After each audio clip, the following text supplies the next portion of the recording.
හරි යාළුවනේ ETC එක ගත්තා. මේ තියෙන්නේ ETC එක. ඔයාලන්ට තව විස්තර දෙන්න. ඔන්ලයින්ට අරගෙන ගියා, රෙජිස්ටර් කරගෙන ගියා. ඒගොල්ලන් අපිට ෆෝන් එකට එනවා මෙසේජ් එකක්. ඒ මෙසේජ් එක මේගොල්ලන්ට දුන්නා ගමන් මේ මෙසේජ් එකකින් බලලා කම්පියුටරින් මේ print out එක කරන් අපි අත්සනක් ගන්නවා කොලයක්. ඊට පස්සේ මේ ස්ටිකර් එක දෙනවා. ඒගොල්ලන් ඇවිල්ලා අලවනවා. දැන් ඔයගලන්ට දැනගත යුතු කාරණයක් නා වාහනේ විකුණනකොට මේක ගලවලා දාන්න. එතකොට කැන්සල් වෙනවා.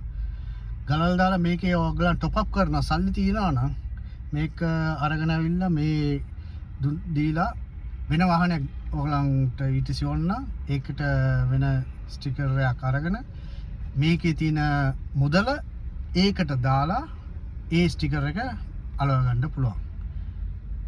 එහෙමයි කරන්නේ. විකුණනකොට ඔහොම දෙන්න එපා.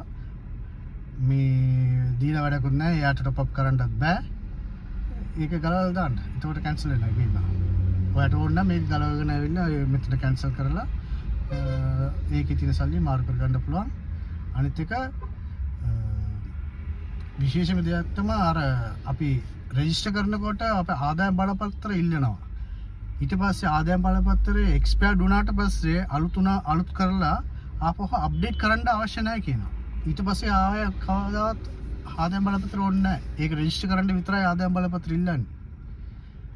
ඒකත් මම අහගත්තා. අන්න ඒකයි ක්‍රමේ. Thank you.